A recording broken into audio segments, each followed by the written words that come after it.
ನಾನುಡುವೆ ಗುರುವೇ ಕೃಪೆಯಾವು.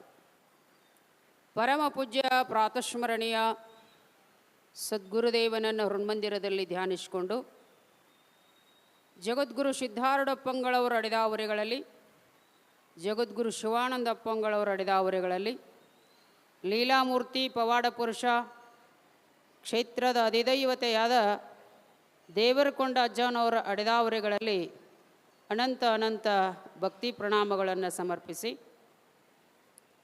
ದೇವರಕೊಂಡ ಅಜ್ಜನವರ ತತ್ಸ್ವರೂಪಿಗಳು ಸಿದ್ಧಾರೂಢರ ಪ್ರತಿರೂಪಿಗಳಾದ ನಡೆದಾಡುವ ಮಾತನಾಡುವ ದೇವರು ಎಲ್ಲ ಕಾರ್ಯಕ್ರಮದ ದಿವ್ಯ ಸಾನ್ನಿಧ್ಯ ಸ್ಥಾನವನ್ನು ಅಲಂಕರಿಸಿ ನಮ್ಮ ನಿಮ್ಮೆಲ್ಲರಿಗಿನೂ ದರ್ಶನ ಆಶೀರ್ವಾದ ನೀಡಿ ನಮ್ಮೆಲ್ಲರನ್ನೂ ಉದ್ಧಾರ ಮಾಡತಕ್ಕಂಥ ಜಗದ್ಗುರು ಡಾಕ್ಟರ್ ಅಪ್ಪಂಗಳವರ ಅಡಿದಾವರೆಗಳಲ್ಲಿ ಅನಂತ ಭಕ್ತಿ ಪ್ರಣಾಮಗಳನ್ನು ಸಮರ್ಪಿಸಿ, ಪರಮ ಪೂಜ್ಯರು ಶ್ರೋತ್ರಿಯ ಬ್ರಹ್ಮನಿಷ್ಠರು ವಿದ್ವನ್ಮುನಿಗಳು ಜಗದ್ಗುರು ಬೀದರಪ್ಪಂಗಳವರ ಅಡಿದಾವರೆಗಳಲ್ಲಿ ಅನಂತ ಭಕ್ತಿ ನಮಸ್ಕಾರಗಳನ್ನು ಸಮರ್ಪಿಸಿ, ಮಹಾಮಾತಾಜಿಯವರ ಅಡಿದಾವರೆಗಳಲ್ಲಿ ನಮಸ್ಕರಿಸಿ, ವಿದ್ಯಾನಂದ ಭಾರತಿ ಅಪ್ಪಾಜರನ್ನೇ ಮೊದಲು ಮಾಡಿಕೊಂಡು ಸಮಸ್ತ ಮಹಾಪೂಜ್ಯರ ಚರಣಕ್ಕೂ ನಮಸ್ಕರಿಸಿ, ಶಿವಸ್ವರೂಪಿಗಳೇ ತಮ್ಮೆಲ್ಲರಲ್ಲಿ ಶರಣು ಶರಣಾರ್ಥಿಗಳು.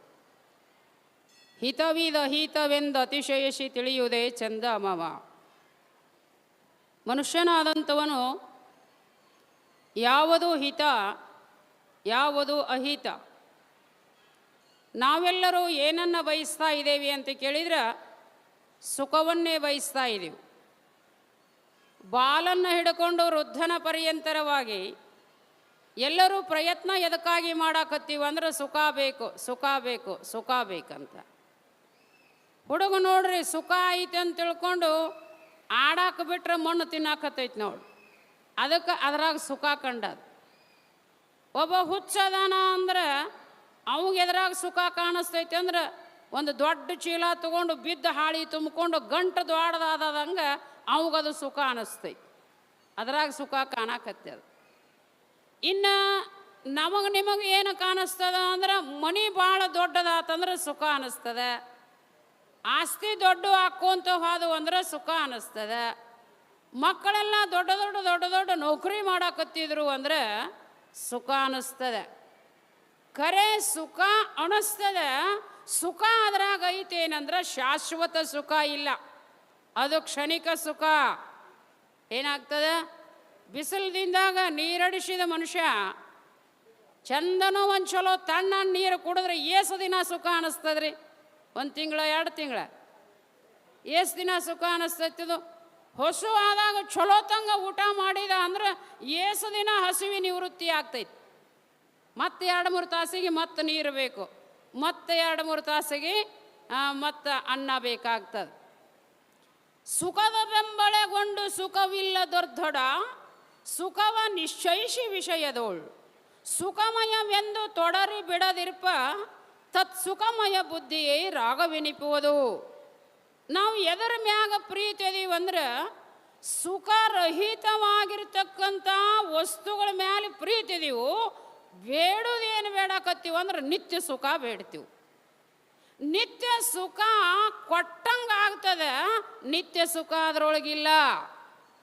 ಸಂತರ ಹೇಳಿದರು, ಸುಖ ನಾಹಿ ಕೋಟಿ ಆಲಿ ಹೇ ಸಂಸಾರ ವಾಯ ಹಾವಂಬರಿ ಹೋವು ನಖ ದುಃಖಾಚೆ ಬಾಂಧೆ ಮಾಡಿ ಆ ಹೇ ಸಂಸಾರ ಸುಖಾಸ ವಿಚಾರ ನಾಹಿ ಕೋಟಿ. ಏನು ಹೇಳ್ತಾರವರು? ಎಲ್ಲಿ ಹುಡುಕಿದ್ರೂ ಸಂಸಾರದಾಗ ಸುಖ ಇಲ್ಲ ಅಂತ ನೋಡು. ನಾವೆಲ್ಲ ಕಡೆ ಎಲ್ಲಿ ಹುಡುಕಾಕತ್ತೀವೋ? ಅಶುಚಿಯಾದ ದೇಹದಲ್ಲಿ ಶುಚಿ ಬುದ್ಧಿ ಇಟ್ಟು ಪ್ರೀತಿ ಮಾಡಾಕತ್ತೀವಿ. ಈ ದೇಹ ಭಾಳ ಶುಚಿ ಅಂತ ತಿಳ್ಕೊಂಡೆವು, ಇದು ಶಾಶ್ವತ ಅಂತ ತಿಳ್ಕೊಂಡೆವು, ಇದು ಶಾಶ್ವತ ಸುಖ ಕೊಡ್ತಕ್ಕಂಥದ್ದಂತೂ ನಾವು ತಿಳ್ಕೊಂಡೆವು. ಖರೆ ವಿಚಾರ ಮಾಡಿದ್ರೆ ಇದು ಶುಚಿನೋ ಏನೋ ಅಶುಚಿನೋ? ಜಳಕ ಮಾಡಿದ 15-20 ನಿಮಿಷ ಭಾಳ ಚಲೋ, ಆಮೇಲೆ ಮತ್ತೆ ಎಲ್ಲ ಏನಾಗ್ತಾವಂದ್ರೆ ಬೆವರು ಬರ್ತದೆ, ಎಲ್ಲ ಬಾಯಾಗ ಕಿವಿಯಾಗ ಮೌನ್ಯಾಗ ಕಣ್ಣಾಗ. ಯಾಕಂದ್ರೆ ಒಳಗೆ ಹೊಲಸೈತೆ, ನಾವು ಮ್ಯಾಗ ಏನಂತ ತಿಳ್ಕೊಂಡಿವಿ ಅಂದ್ರೆ ಇದು ಭಾಳ ಚಲೋ ಅಂತ ತಿಳಿದೆವು. ಆ ಹೊಲಸಿದ್ದಕ್ಕೆ ಅಶುಚಿ ಇದ್ದದ್ದನ್ನು ಶುಚಿ ಮಾಡಬೇಕಂತ 100 ಕಾಲ ಹೊತ್ಕೊಂಡು ಅಡ್ಡಾಡಿದ್ರು ಇದೇನು ಶುಚಿ ಆಗಕ್ಕೆ ಸಾಧ್ಯ ಇಲ್ಲ. ಇದ್ದಲಿ ಕಂಡಗ ಹಾಲಿನೊಳೊಂದಿದ್ದಲಿ ಇದ್ದಡೇನು ಬೀಳುವಾಗ ಬಲ್ಲುದೆ.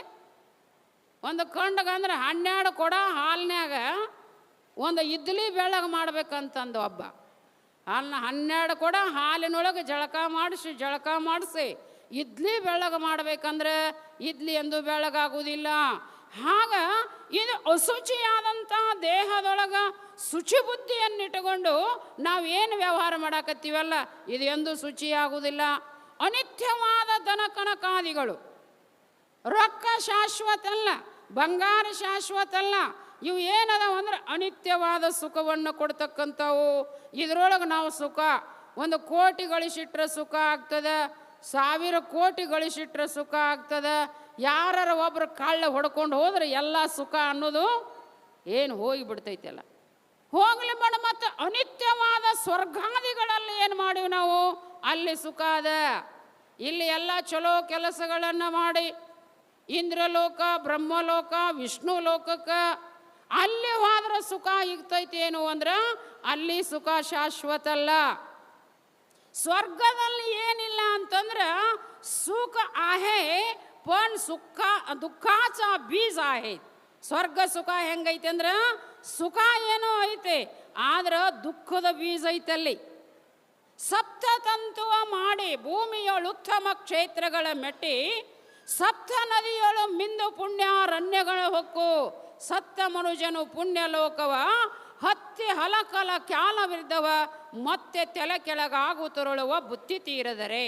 ಸ್ವರ್ಗದ ಸುಖ ಆದರೂ ಕೂಡ ಶಾಶ್ವತ ಅಲ್ಲ. ಯಾಕಂದ್ರೆ ಸ್ವರ್ಗ ಸುಮ್ಮ ಸಿಗಂಗಿಲ್ಲ. ಸ್ವರ್ಗ ಅದು ಅಂದರೆ ಹೆಂಗಂದ್ರೆ ಭಾಳ ಕಿಮ್ಮತ್ತಿನ ವಸ್ತು. ಅದು ಭಾಳಷ್ಟು ರೊಕ್ಕ ಕೊಟ್ಟರೆ ಎಲ್ಲ ಬಂಗಾರ ಹೆಂಗೆ ಸಿಗ್ತೈತಲ್ಲ, ಭಾಳ ಪುಣ್ಯ ಸಂಪಾದನೆ ಮಾಡಿದ್ರೆ ಸ್ವರ್ಗ ಸಿಗ್ತದೆ. ಹಂಗಾರೆ ಸ್ವರ್ಗ ಸುಖ ಶಾಶ್ವತ ಏನು ಅಂತ ಕೇಳಿದ್ರೆ ಅದು ಅನಿತ್ಯದ. ಕ್ಷೀಣೆ ಪುಣ್ಯ ಮೃತ್ಯಲೋಕೆ ವಿಶಂತಿ. ಅಲ್ಲಿ ಹೋದ ಮೇಲೆ ಏನಾಗ್ತದಂದ್ರೆ ನಮ್ಮ ಪುಣ್ಯ ಕ್ಷೀಣ ಆಗಕತ್ತೈತಿ.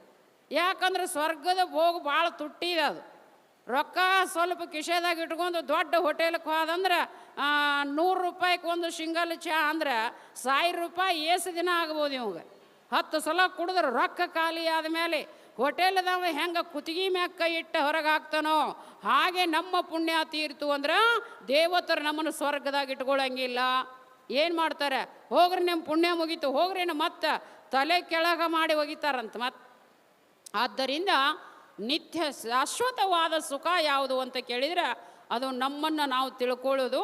ಅದನ್ನು ತಿಳಿಬೇಕಾಗಿತ್ತು ಅಂತಂದ್ರೆ ನಾವೇನು ಮಾಡಬೇಕಂದ್ರೆ ಸದ್ಗುರುವಿಗೆ ಶರಣಾಗತನಾಗಿ ಗುರುದೇವನ ಸೇವೆಯನ್ನು ಮಾಡಿ ಗುರು ಮುಖಾಂತರವಾಗಿ ಗುರುದೇವ ನಾನಾರು ನನ್ನ ನಿಜವೇನು ಪರಿಭವ ದುಃಖ ಬಂತೇತಕ್ಕೆನಗಿನ್ನು ಪರಿಹಾರ ವಿಹುದಕ್ಕುಪಾಯವಿದೇನು ಪೇಳು ಪೊರೆ ಸೆರಗೊಡ್ಡಿ ಬೇಡುವೇನು ಅಂತ ತಿಳ್ಕೊಂಡು ಹೆಂಗೆ ಜಗದ್ಗುರು ಸಿದ್ಧಾರೂಢಪ್ಪನವರ ಮಂಗಲದೊಳಗೆ ಹೇಳಿದಾರೋ ಈ ರೀತಿಯಿಂದ ನಾವು ಗುರುವಿಗೆ ಶರಣಾಗತನಾದೀವಂದ್ರೆ ನಿತ್ಯ ಶಾಶ್ವತ ಸುಖ ನಸ ಪುನರಾವರ್ತತೆ, ನಿತ್ಯ ಆನಂದ ಸ್ವರೂಪವಾಗಿರ್ತಕ್ಕಂಥ ಭಗವತ್ ಸಾಕ್ಷಾತ್ಕಾರ ಆಗ್ತದೆ.